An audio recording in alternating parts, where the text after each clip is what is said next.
नमस्कार, मैं छत्तीसगढ़ अखबार के यूट्यूब चैनल इंडिया आजकल के स्टूडियो से सुनील कुमार। आज हिंदुस्तान के इतिहास के एक सबसे काले पन्ने को लेकर मैं आपके बीच मौजूद हूं। 1984 के सिख विरोधी दंगे। पूरे देश में जगह जगह सिखों को इन दंगों में मारा गया था, लेकिन इसके पीछे एक पृष्ठभूमि थी। पृष्ठभूमि ये थी कि जब अमृतसर के स्वर्ण मंदिर में जरनैल सिंह भिंडरावाले के आतंकियों ने डेरा डाल लिया था, वहाँ से जब चाहे बाहर निकलते थे, निकल के लोगों को छांट छांट कर मारते थे और वापस चले जाते थे। वहाँ पर वहीं उनका डेरा था। पूरा का पूरा समाज, पूरा का पूरा धर्म स्थल एक किस्म से उनके कब्जे में था।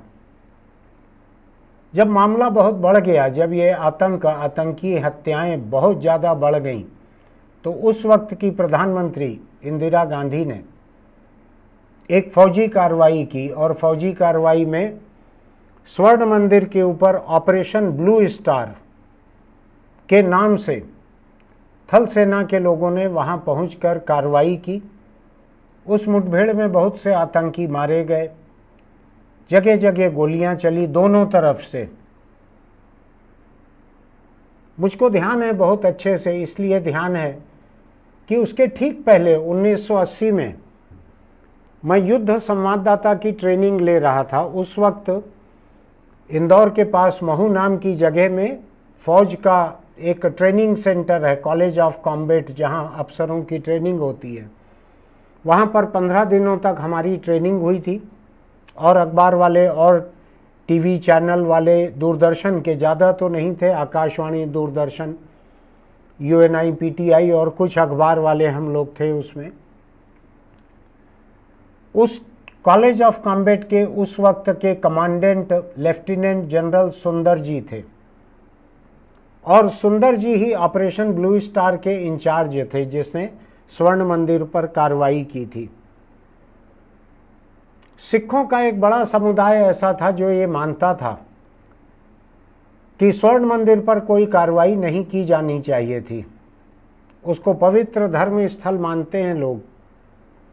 हालांकि उनके पास भी इस बात का कोई जवाब नहीं था कि जब भिंडरावाले के आतंकी, हथियारबंद आतंकी वहाँ पर डेरा डालकर वहाँ कब्जा करके बैठे हुए थे, वहाँ से निकलते थे और छांट छांट कर गैर सिखों को बसों से उतार कर मार देते थे, ट्रेन से उतार कर मार देते थे, चारों तरफ हत्याएं कर रहे थे। उस वक्त कोई भी सरकार और क्या करती। आपको ध्यान है, अभी कुछ ही दिन पहले पाकिस्तान के बलूचिस्तान से खबर आई है कि बलूच उग्रवादियों ने, बलूच बागियों ने वहाँ पर बस को रोका, गाड़ियों को रोका, उसमें से लोगों को उतारा, उनके आईडी कार्ड देखे और उसमें जो लोग बलूचिस्तान के बाहर के मिले, अधिकतर उसमें पंजाबी थे, पंजाब के थे, उन सबको गोली मार दी। दर्जनों लोगों को मार दिया। मैं संख्या पे अभी जाना नहीं चाहता, बहुत बड़ी संख्या। बलूचिस्तान में इतने लोगों को छांट छांट कर उनके सूबे के आधार पर इतने लोगों को मारा गया हो, ऐसी पहली बार हुआ था। उस घटना से मुझको वैसे भी याद पड़ रहा था पंजाब का आतंक का वो दौर, जब भिंडरावाले के आतंकी बाहर निकलकर ऑटोमेटिक बंदूकें लेकर, जाहिर तौर पे वे बंदूकें सरहद पार पाकिस्तान से आई हुई थी, उनको लेकर हत्याएं कर रहे थे, लोगों को छांट छांट कर गैर सिखों को मार रहे थे। इंदिरा गांधी के पास बहुत अधिक विकल्प रहे होंगे, ऐसा मुझको नहीं लगता है। प्रधानमंत्री को कई अप्रिय काम करने पड़ते हैं, तो इंदिरा गांधी ने ऑपरेशन ब्लू स्टार का फैसला लिया और एक सबसे काबिल फौजी अफसर लेफ्टिनेंट जनरल सुंदर जी को इंचार्ज बनाकर भेजा। भिंडरावाले को उस कार्रवाई में खत्म किया गया। लेकिन उसके तुरंत बाद खुफिया एजेंसियों का कहना था कि इंदिरा गांधी पर कुछ सिख लोग हमला कर सकते हैं। ये सिख लोग आतंकी भी हो सकते हैं, उग्रवादी हो सकते हैं, बाहरी हो सकते हैं, लेकिन साथ साथ एक खतरा ये था कि इंदिरा गांधी की सुरक्षा में जो लोग लगे हुए हैं वो लोग भी हो सकते हैं। तो इंटेलिजेंस ब्यूरो ने इंदिरा गांधी को ये सुझाया कि आपकी निजी हिफाजत में आपके इर्द गिर्द जो हथियारबंद सिख अंगरक्षक हैं उनको हम हटाना चाहते हैं यहाँ से। इंदिरा गांधी ने मना कर दिया। इंदिरा गांधी ने कहा कि हिंदुस्तान एक धर्मनिरपेक्ष देश है, मुझको बिल्कुल मंजूर नहीं है कि किसी तरह के खतरे, आशंका, दहशत की वजह से मैं धार्मिक आधार पे कोई फैसला लूं। नहीं हटने दिया इंदिरा गांधी ने। ये सिख अंगरक्षक थे जो उस वक्त के छोटे से राहुल गांधी के साथ, प्रियंका के साथ वहाँ के घास पर खेलते भी थे। अंगरक्षक थे, लेकिन जब इंदिरा गांधी प्रधानमंत्री कमरे के भीतर, घर के भीतर काम करती थी तो बाहर वो बच्चों के साथ खेलते भी थे। अर्दली की तरह इस्तेमाल नहीं होते थे, परिवार के शुभचिंतकों की तरह खेलते थे उनके साथ। ऐसे 2 सिख अंगरक्षकों ने इंदिरा गांधी को गोलियों से छलनी कर दिया था। उनके सिर पर धर्म का इतना प्रभाव था, उनके अपने धर्म का, कि उनको लगा कि स्वर्ण मंदिर की पवित्रता को इंदिरा गांधी ने खत्म किया है वहां पर फौजी कार्रवाई करके, इसलिए इंदिरा गांधी को मार डालना चाहिए। उन्होंने मार डाला। उसके बाद पूरे देश में कांग्रेस के लोग जो थे, और दूसरे लोग भी रहे होंगे, मुझको मालूम नहीं है, ऐसे तमाम लोगों ने सिखों को जहां देखा वहां पर उनको मारना चालू किया। उनकी दुकानें जलाई, उनके घर जलाए, उनको जिंदा जला दिया। देश की राजधानी दिल्ली में सिखों के गले में जलते हुए टायर डाल डालकर उनको मारा गया। भारत सरकार का आंकड़ा उस समय का 2800 से लेकर 3500 लोगों के बीच का था कि देश भर में इतने सिख मारे गए सिख विरोधी दंगों में। लेकिन कुछ दूसरे जो गैर सरकारी संगठन हैं उनका कहना है कि 8000 से लेकर 15-17 हजार तक भी मारे गए सिख। मैं नहीं जानता सच्चाई इनके बीच कहाँ पर है। अभी इतने आंकड़े बहुत मायने भी नहीं रखते। आपको ध्यान होगा इंदिरा गांधी के अंतिम संस्कार के बीच ही राजीव गांधी को शपथ दिलाई गई थी अगले प्रधानमंत्री की। सत्ता खाली नहीं रहती है, उनको शपथ दिलाई गई थी। और एक बयान राजीव गांधी का बहुत चर्चा में आता है। जब उनसे सिखों के खिलाफ इतने दंगों के बारे में पूछा गया था तो राजीव गांधी का एक बयान खबरों में आया था कि जब कोई बड़ा वृक्ष गिरता है तो आसपास जमीन हिलती है। इस बात को ये माना गया था कि वो सिखों के खिलाफ हो रही हिंसा को न्यायोचित ठहरा रहे थे कि इंदिरा गांधी एक विशाल वृक्ष थी, वो जब गिरी तो आसपास की जमीन हिली। कुछ इस तरह की बात थी। आपको ध्यान होगा कि इंदिरा गांधी के मरने के कुछ अर्सा पहले उनके छोटे बेटे संजय गांधी, जो कि राजनीति में सक्रिय थे और इमरजेंसी के खलनायक थे, उस विलेन बेटे की मौत हुई थी एक विमान दुर्घटना में। निजी विमान उड़ाने के शौकीन थे वो संजय गांधी, वो कमर्शियल पायलट नहीं थे। प्लेन गिरा था और उनकी मौत हो गई थी दिल्ली में ही, सफदरजंग हवाई अड्डे के पास। उस वक्त राजीव गांधी को राजनीति में आना पड़ा था अपनी बुरी तरह से हिल चुकी बुजुर्ग मां की मदद करने के लिए। तो वो पहले कांग्रेस के महासचिव बने। मेरी उनसे मुलाकात भिलाई में हुई थी, मजदूर दिवस पर आए थे वो।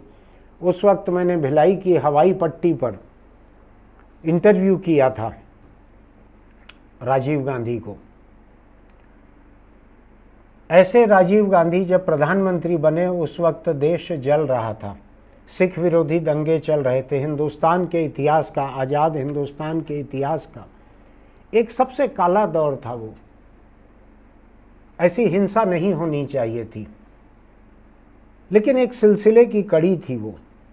न तो किसी स्वर्ण मंदिर या किसी और तीर्थ स्थान पर, किसी धर्म स्थान पर उस धर्म से जुड़े हुए आतंकियों को इस तरह से हथियारबंद होकर कब्जा कर लेना चाहिए था कि वो बाहर निकलकर दूसरे धर्म के लोगों को छांट छांट कर, गिन गिन कर बस और ट्रेन से उतार कर मारते थे।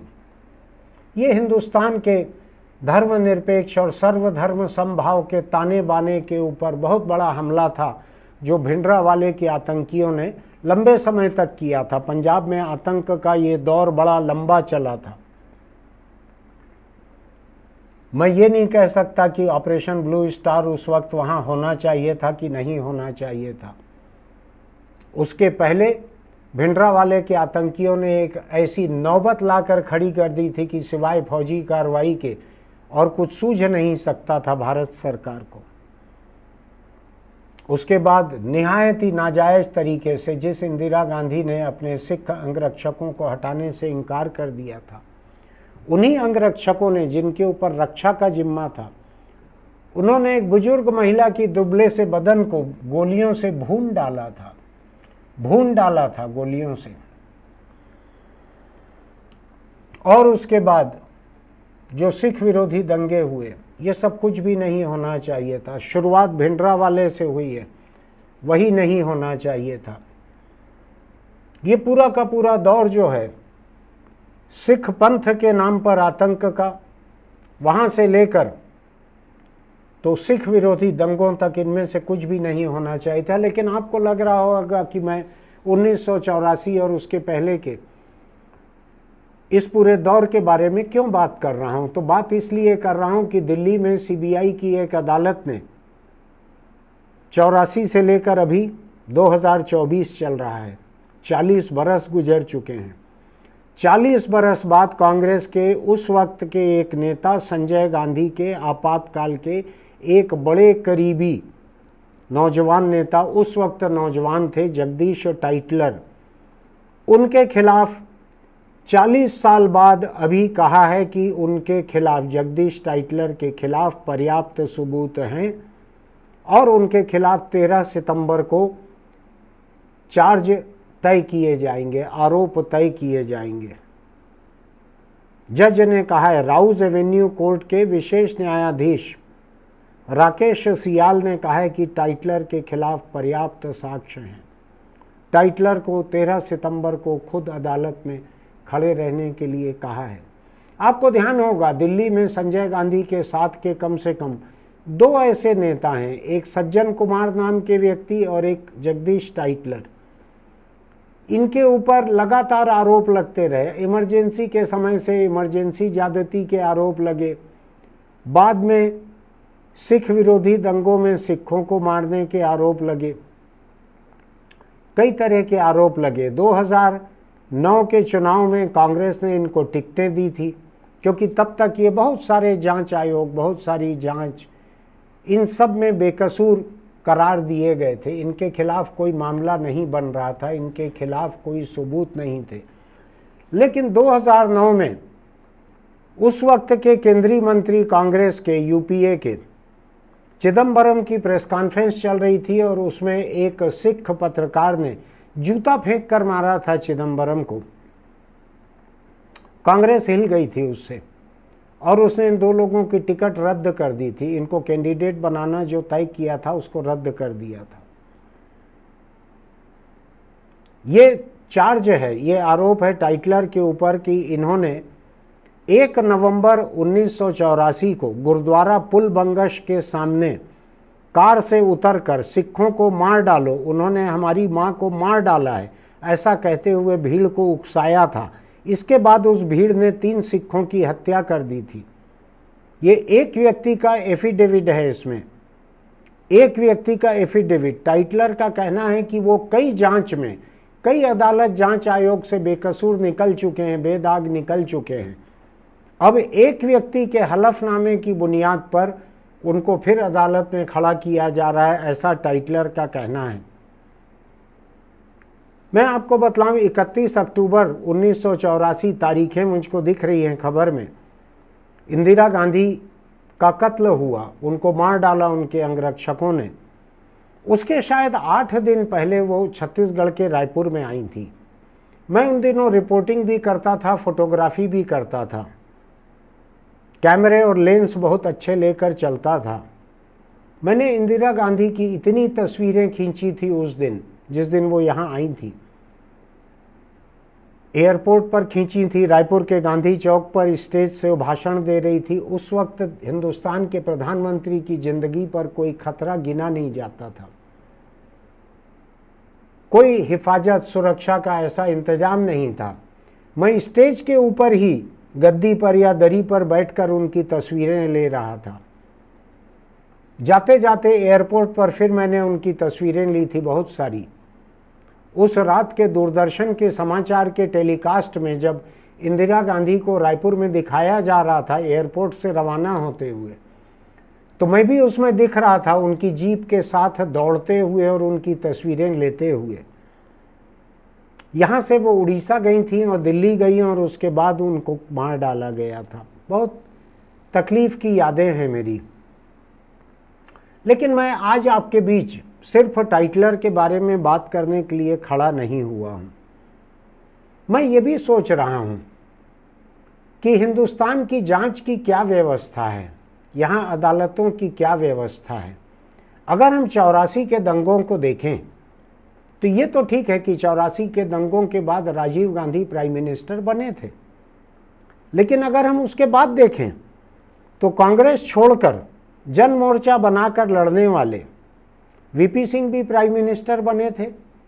उसके बाद अगर हम देखें तो एक वक्त ऐसा था जब चंद्रशेखर, देवेगौड़ा, इंद्र कुमार गुजराल जो कि पंजाब से आते थे, ये सब भी प्राइम मिनिस्टर बने थे।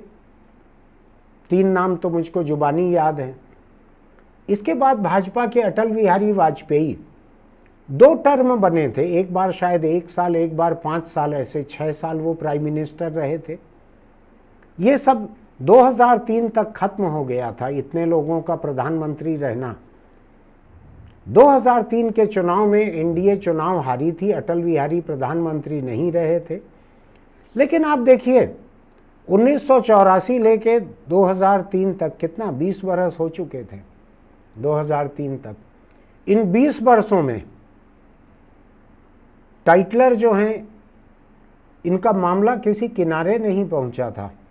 आरोप लगते थे, जांच होती थी, जांच आयोग में जाते थे, छूट जाते थे, ऐसा ही चल रहा था।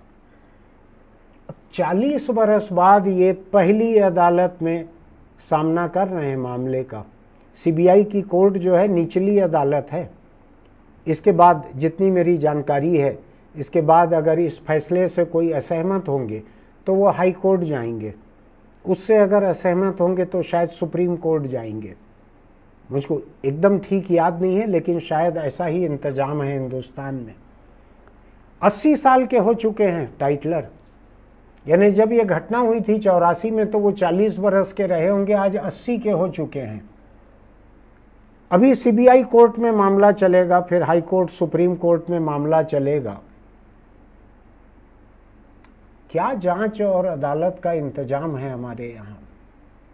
ये खुला खेल था, सार्वजनिक दंगे हुए थे। ये आरुषि हत्याकांड जैसा घर के भीतर का मामला नहीं था, सार्वजनिक जगह का था। किसी का हलफनामा था, कुछ गवाह थे, सच्चे थे झूठे थे मैं नहीं जानता। कई सरकारें आई गईं, आपको मैंने गिना दिया कि वीपी सिंह गैर कांग्रेसी मुख्यमंत्री थे, देवेगौड़ा, चंद्रशेखर, इंद्र कुमार गुजराल सब गैर कांग्रेसी मुख्यमंत्री थे। इसके बाद कौन, इसके बाद 6 साल अटल बिहारी वाजपेयी गैर कांग्रेसी मुख्यमंत्री थे। बहुत वक्त था सीबीआई को जांच करने का, बहुत वक्त था। अब 2014 से लेकर 24 तक 10 बरस हो चुके हैं प्रधानमंत्री नरेंद्र मोदी की, भाजपा की अगुवाई वाली एनडीए सरकार को देश पर राज करते। अब जाकर कुल मिलाकर 40 बरस बाद जाकर टाइटलर के ऊपर सीबीआई कोर्ट में पहली बार जुर्म सुनाए जाएंगे, पहली बार आरोप सुनाए जाएंगे। क्या उम्मीद करें लोग, क्या उम्मीद करें। जिन सिख विरोधी दंगों के लिए बड़े बड़े जांच आयोग बने थे, बहुत सारी सुनवाई हुई थी, गवाह थे, सब कुछ थे, तस्वीरें थी, कोई इनकार नहीं करता है। सरकार भी कहती है कि 3-3.5 हजार लोग मारे गए थे उसमें सिख। 40 बरस बाद शुरू हो रहा है मुकदमा। 13 सितंबर को आरोप मढ़े जाएंगे जगदीश टाइटलर पर। जगदीश टाइटलर पाकिस्तान से विभाजन के समय हिंदुस्तान आए थे। मैंने जितना पढ़ा है उनके बारे में, उनके पिता हिंदू थे, माँ उनकी सिख थी। पाकिस्तान से आए थे यहाँ पर वो, आधे सिख थे वो, माँ सिखनी थी। क्या है हिंदुस्तान में इंसाफ का हाल? किसको कहते हैं 40 बरस? कैसे उन सिखों को इंसाफ मिलेगा जो 40 बरस पहले जिंदा जला दिए गए थे? जो कोई कसूरवार थे। मैं ये भी नहीं कहता कि आप हड़बड़ी में एक ठेका दे दो कि 3 महीने के भीतर, 6 महीने के भीतर मुकदमा शुरू कर दिया जाए, 1.5 साल के भीतर ख़त्म कर दिया जाए। मैं नहीं कहता, लेकिन 40 बरस किसको कहते हैं? मैं उन दिनों, जिस दिन की ये घटना है, उस दिन मेरे अपने शहर, ये उस वक्त छत्तीसगढ़ राज्य नहीं बना था, ये केवल एक संभाग मुख्यालय था। मैं यहाँ पर रिपोर्टिंग और फोटोग्राफी दोनों कर रहा था। मैं जलते हुए शहर में जगह जगह पुलिस की एक जीप में ही बैठकर, टंग कर उसमें चारों तरफ तस्वीरें लेते घूम रहा था, रिपोर्टिंग कर रहा था। अखबार में जाता था, तस्वीरों के साथ डार्क रूम में खुद प्रिंट बनाता था, तस्वीरों के साथ रिपोर्ट लिखता था, और लोग भी काम कर रहे थे खतरा झेल कर। मैं अकेला नहीं था। मैं अपने आप को याद करता हूं कि मैं इन 40 वर्षों में कहां से कहां पहुंचा हूं, और जिनके परिवार के लोग जला दिए गए थे जिंदा, उनके लिए इंसाफ आज क्या मायने रखता है? ये इंतजार क्या इंतजार है? 40 बरस का इंतजार किसको कहते हैं? 40 बरस का इंतजार कोई इंतजार होता है? ये एक मौत होती है, इसको जिंदगी गिनना ठीक नहीं है। जिस परिवार के लोग जिंदा जला दिए गए, उस परिवार के लोगों को अगर इंसाफ के लिए, मुकदमा शुरू होने के लिए अगर 40 बरस का इंतजार करना पड़ रहा है, तो ये जान लीजिए कि उनको भी उनके परिवार के साथ जला दिया गया था। इस देश के कानून के राज को, उसके ऊपर उनका जो भरोसा है, उस भरोसे को भी 40 बरस पहले जला दिया गया था। मैं नहीं जानता 40 बरस का इंतजार कोई इंतजार कहा जा सकता है क्या? 40 बरस का इंतजार एक मौत की जिंदगी जरूर कहा जा सकता है। जीते जी मर जाना, मर मर कर जीना। आप सोच के देखिएगा, 40 बरस पहले, आप में से बहुत से लोग 40 साल के नहीं होंगे, लेकिन किसी के साथ बैठिएगा जिनको 40 साल पुरानी जिंदगी की यादें हों, उनसे कहिएगा कि 40 बरस पहले अगर ऐसा कोई हादसा हुआ रहता और 40 बरस बाद जाकर उसका मुकदमा शुरू होता, तो आपको कैसा लगता? मैं नहीं जानता ये लोकतंत्र उतने इंतजार के बाद लोगों के भरोसे में जिंदा रह पाएगा कि नहीं, लोगों का भरोसा जिंदा रहेगा कि नहीं, मैं नहीं जानता। मैं हैरान हूं, लेकिन मेरे लिए ये 40 बरस बहुत मायने रखते हैं। मेरी जगह कोई और लोग रहते तो इन 40 बरसों में काम करके रिटायर हो चुके रहते। मैं उन दिनों फोटोग्राफी और रिपोर्टिंग करता था। मुझको हालांकि कई साल और हो चुके थे उस वक्त काम शुरू किए हुए। मैंने संजय गांधी के आतंक के इमरजेंसी के बीच काम शुरू किया था, उसके आधे हिस्से को देखा था मैंने, वहाँ से शुरू किया था। और मैंने ये दौर देखा, ऑपरेशन ब्लू स्टार देखा मैंने, इंदिरा गांधी की हत्या देखी, सिख विरोधी दंगे देखे, कुछ करीब से देखे, कुछ दूर से देखा, लेकिन उस दौर को देखे। इसलिए मुझको ये 40 बरस बहुत ज़्यादा साल रहे हैं। ये 40 बरस मुझको जख्मी कर रहे हैं कि मेरे साथ अगर ऐसी कोई हिंसा हुई रहती, मेरे परिवार के साथ हुई रहती, तो क्या सचमुच इस लोकतंत्र पर मेरा भरोसा रहता? मैं चीफ जस्टिस से ये सवाल करता हूँ, आप ही बतलाइए जस्टिस चंद्रचूड़, 1984 में आप कहाँ थे? क्या उस वक्त किसी हादसे के शिकार अगर हुए रहते आपके परिवार के लोग, और आप वकालत और अदालत के प्रोफेशन में नहीं रहते, आप कुछ और रहते, आप ठेकेदार रहते, कपड़ा दुकानदार रहते, टैक्सी ड्राइवर रहते, कारखानेदार रहते। क्या आपका भरोसा 40 बरस बाद इस न्यायपालिका पर रहता? और 40 बरस के बाद फैसला नहीं हो रहा है, मुकदमा शुरू हो रहा है, आरोपी अभियुक्त 80 बरस का हो चुका है, फैसला आने तक वो जिंदा रहेगा नहीं रहेगा, ऊपर वाला सजा दे देगा, क्या करेगा मुझको नहीं मालूम। लेकिन मैं हिंदुस्तान के चीफ जस्टिस से ये सुनना चाहता हूँ कि इस 40 बरस के इंतज़ार पर उनका क्या कहना है। वो किसी लॉ यूनिवर्सिटी के किसी कन्वोकेशन समारोह में बोल सकते हैं, कहीं बार एसोसिएशन के लेक्चर में बोल सकते हैं, कहीं भी बोल सकते हैं। मैं सच में सुनना चाहूँगा कि इस 40 बरस के इंतज़ार के बारे में वो क्या सोचते हैं। फिर मिलेंगे।